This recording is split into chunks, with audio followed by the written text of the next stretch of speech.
Herkese tekrar merhabalar. Kanalıma hoş geldiniz. Bugün size Faded to Love You adını bir diziyle geldim. Nostaljinin dibine vuracağımız bir video ile karşınızdayım. Çünkü dizimiz 2014 yılından geliyor. Ve bizle de yani Türkiye ile de ilginç bir rastlantısı var bu dizinin. Ondan da bahsedeceğim ek olarak. Ama daha çok yorum kısmında anlatacağım çünkü spoiler vermek istemiyorum. Dizimiz 20 bölümden oluşuyor ve komedi dram ama daha ağırlıklı komedi diyebileceğimiz bir dizi ve bugün karşınızda ve inanılmaz da başrolleriyle karşınızda benim sevdiğim, çok sevdiğim bir başrol, hatta ikisini de çok seviyorum, yalan söyleyemeyeceğim. Ama kanalımda alışık olduğunuz bir ismin başrollerde olduğu dizimizde Can Nara ilk sayacağım başrol olacak.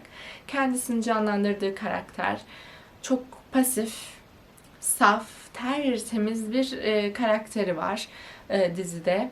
Ve böyle biraz silik diyebileceğimiz bir kadın aslında görüyoruz. Post-it diye adlandırmışlar şirkette onu. Bir hukuk firmasında çalışıyor. Önemli bir rolü yokmuş gibi. Aslında hayatta sadece yaşıyor ama tam keyif alıyor mu bir şüphede falan bir karakterimiz var. Ve şirketinde bir çekiliş oluyor ve kendisi bu çekilişi kazanıyor. Bir tatil hediye ediliyor kendisine. Bu bilgiyi cepte tutalım. Ve o tatile de gidiyor. Fakat gittiğinde orada bir karakterimiz var. O karakterimizi canlandıran oyuncumuzu da ben çok seviyorum. Diğer başrolümüz de zaten kendisi. Jang Hyuk adlı oyuncumuz da ona eşlik ediyor. Onun canlandırdığı karakterimiz son derece zengin, kibirli, egosu yüksek ve komik bir adam görüyorsunuz. Sevgilisine evlenme teklif etmek için orada. İkili bu tatilde karşılaşmadan önce bir kere daha karşılaşıyorlar. Klipte göreceksiniz muhtemelen o sahneyi.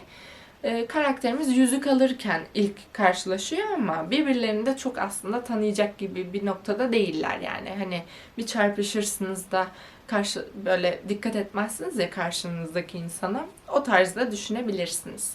Şimdi bu ikili aynı otelde farklı amaçlarla bulunuyorlar. Fakat ne oluyor ne bitiyorsa spoiler vermiyorum. Bir bakıyorlar ki birlikte bir gece geçirmişler ve bu geçirdikleri birliktelikle birlikte Jang Nara'nın karakteri hamile kalmış.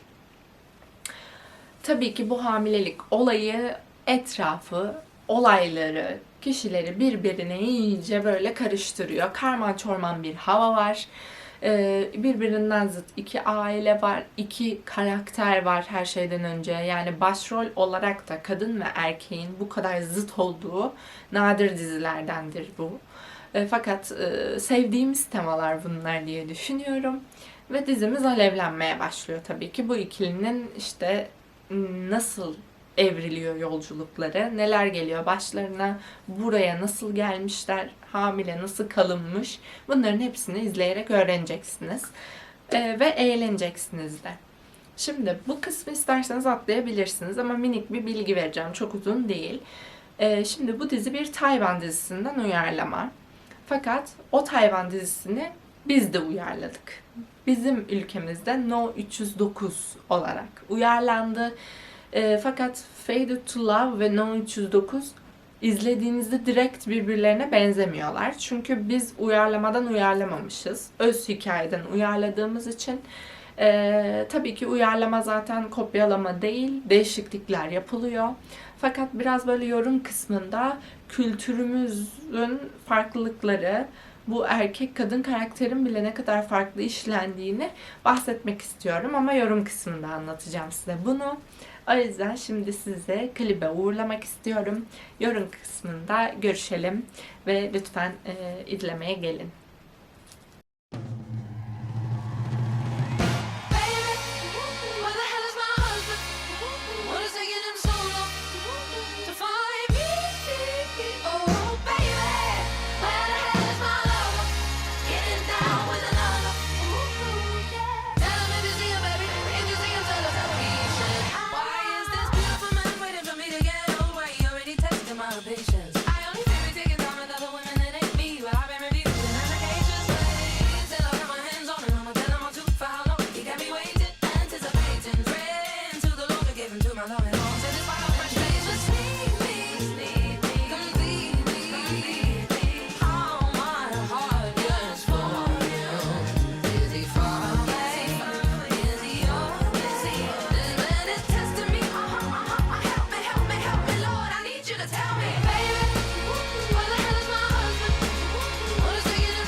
Your husband is coming.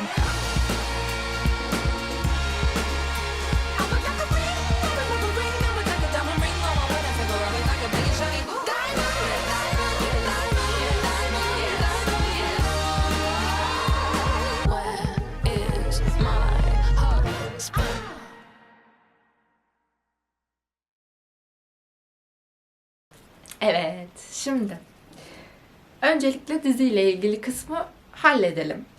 Çünkü sonraki kısmı herkes dinlemek istemeyebilir. Dizimiz bence güzeldi. Şimdi komediyle başlıyorlar şöyle bir noktada ve kademe kademe drama doğru geliyoruz ve yükseliyoruz gibi bir durum. Bence ben severek izledim. Hatta annemle beraber izledik bu diziyi. O anlamda sürükleyiciliği yüksek. 20 bölüm olmasına rağmen izlettiriyor. Çünkü o iniş çıkış, duygusal iniş çıkış da sizin dikkatinizi çekiyor ister istemez. Bu yüzden keyifliydi. Tabii ki bazı klişeler var. Benim özellikle Kore dizilerinde gördüğüm iki tane dram olayı var. Birincisi hafıza kaybı, ikincisi araba kazaları. Ya kamyon çarpıyor ya araba çarpıyor. Bu tema var yani. Hafıza kaybı da bir o kadar yüksek şekilde gördüğüm dizilerde olaylardan biri. Yani klişe diyebileceğimiz şeyler. Tabii ki dizi 2014 yılında çekildiği için bu temalar var. Ve bunlar sizi boğmuyor bu arada. Hafıza kaybı meselesi hani izlediğimde şey oldum. Ah be, yani olmasa mıymış gibi. Gerekli miydi tartışılır.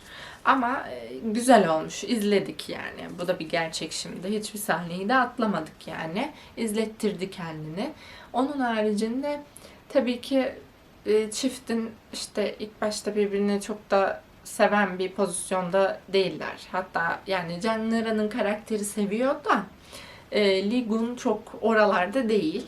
Adım adım hatta ilk başta çok gereksiz bir agresiflikle konuşmadığı için, iletişim kurmadığı için olayları yanlış anlayıp çok tepkili giderken sonra bir anda kendi duygularına da hakim olamayıp o babalığın da verdiği belki biraz heyecan ve duygusal şeylerle kendini çok farklı bir yerde buluyor. Tabii ki sonra hastalığı vesaire, evet, her şey mi sizi buldu diyorsunuz yani. Sen hastasın, genetik bir hastalık olduğu düşünülüyor. İşte efendim babasıyla ilgili travması var. Sonra çocuk düşüyor. Sonra kadını terk ediyor falan. Yani böyle bir şey oluyorsun. Ah be kardeşim hani. Yazık sana. Ama yani komikti. İzleyeceksiniz. Keyifli. Keyifli. Böyle dediğime bakmayın. Ben beğendim yani açıkçası. Şimdi biraz gelelim. Bu arada karakterin gülüşü sizi de ayar etti mi bilmiyorum. Bence çok ince bir çizgi. Ben çok güldüm ama sinirim bozulduğu için güldüm. Yani böyle sizi biraz tüyleriniz diken diken oluyor o gülme ya da ağlama. Bilemiyoruz. Ama güzel bir detaydı. Yani karaktere kişilik veren bir şeydi. Bu yüzden oyuncumuzu da tebrik etmek gerekir diye düşünüyorum. Beğendik, onayladık. No 309'la arasındaki farklar arkadaşlar. Yani bir kere olaylar bambaşka başlıyor. Şimdi No 309'da biz neler görüyoruz? Şimdi yani kadın karakterimiz annesiyle birlikte çalışan, öyle sönük falan değil bu arada. Yani oldukça güçlü resmedilmiş bir karakter, tam tersi. Ve hani annesi artık evlen, yaşın geldi diyor. Hani öyle bir şey yok. İşte şirketin çekilişleri falan bunlar yok. Ve erkek karakterle de Onur, erkek karakterin ismi, öyle bir otelde falan tatilde rastlaşmıyorlar. Onur zengin bir ailenin çocuğu fakat tek çocuk değil. Abisi var, öz abi. Ve dedesi mirası bırakacağını ve mal varlığını kime bırakacağıyla ilgili bir açıklama yapıyor ve diyor ki ilk önce evlenip ilk torunu veren mirası alır diyor. Onur o hırsın peşinde. Biraz başıboş diyebileceğimiz, öyle olayların ciddiyetinin çok farkında değil. Böyle klasik Türk dizilerindeki bir erkek, yani zengin erkek temasında bir adam. Ve aslında karışıklığın sebebi oda numarasından ziyade onurların karışması. Çünkü bizim kızımızın buluşacağı kişinin adı Onur. Bir onurumuz daha var.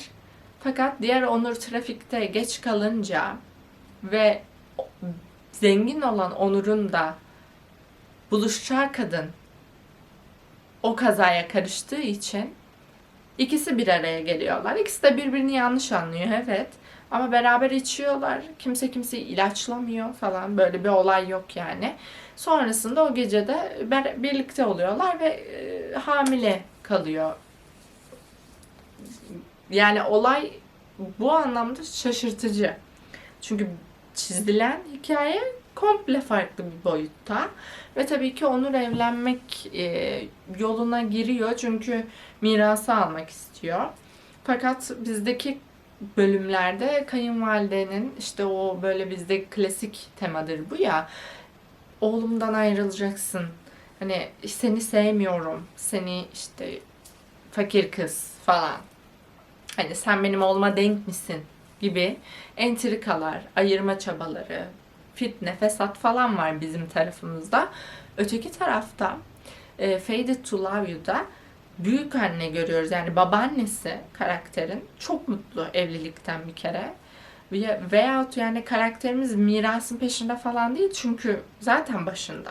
Zaten şirkette. Ve başarılı da bir adam iş konusunda falan. Bu konuda ayrışıyor. Evet, bir üvey anne figürümüz var. Fakat kardeş de üvey, annesi de üvey. Dolayısıyla hani bir fitne fesat oluyor ama bizdeki gibi bir noktada değil. En büyük fark, bizde çocuk dünyaya geliyor. Düşürme falan olmuyor. Bizde böyle büyük bir ayrılık, yurt dışına gitmeler falan yok. Yani evet, ikinin arasını bozan bir takım olaylar yaşanıyor ama hatırladığım kadarıyla yani çok kolay bir araya geliyorlar. Yani hikayenin akışı bambaşka. Ve burada mesela kıskançlık sahneleri tabii ki var iki dizide de. Ama No 309'da diğer Onur karakteri mesela yani kadının doktoruydu diye hatırlıyorum ve aralarındaki iletişim bu yüzden bozulmuyor. Faded to Love You'da ise böyle şey derler, mahalle arkadaşı, yani mahalle oppa abi tabiri ama hani o benim kız kardeşim gibi, ben onu koruyorum gibi bir yerden yaklaşıyor ve Can Nera'nın oynadığı karakter onu ilk başta bir biliyorsunuz şey zannediyor, rahip zannediyor falan. Bambaşka bir olay var orada. Yani kültürel farklılıkların getirdiği renklilikleri görüyorsunuz. Bence bunlar çok tatlıydı. Mesela işte Jang Nera'nın, yani Kim Myung muydu? Kim Myung'du galiba karakterinin adı. Kim Myung böyle şirkette bir avukata biliyorsunuz aşık oluyor ve adamın aslında çok leş, rezil bir insan olduğunu öğreniyor, değil mi? No 309'da karakterimiz eski sevgilisiyle ilgili. Evet, eski sevgilisi bir avukat. Egosu çok yüksek ve onu aşağılayan bir adammış gibi. Ama dizinin başında biz bunu görmüyoruz. Minik bir yerinde geliyor. Bir böyle o sen de mi buradasın falan havalarında. Evet, Onur onu bir kıskanıyor falan ama böyle bir bölümlük gelip gitme meselesi. Yani dizinin temellerinde ya da başında gelip böyle ortamı karıştıran bir noktada da değil. Yani bu da böyle farklılıkları da var. Bence ilginç. Hatta bununla ilgili ek bir video yapmak istiyorum. Tamamen bu adaptasyonlara odaklanan. Yani bizim adapte ettiğimiz diziler, aralarında ne tür farklar var. Bunları detaylı konuşup aslında bir içerik oluşturabilirim de. Çünkü çok ilginç bence. Bunu da eklemek istedim bu videonun sonuna. Umarım buraya kadar izlemişsinizdir. Umarım beğenmişsinizdir ya da beğeneceksinizdir diziyi. Bence beğenirsiniz diye düşünüyorum. Bir sonraki videoma kadar kendinize iyi bakın. Hoşça kalın.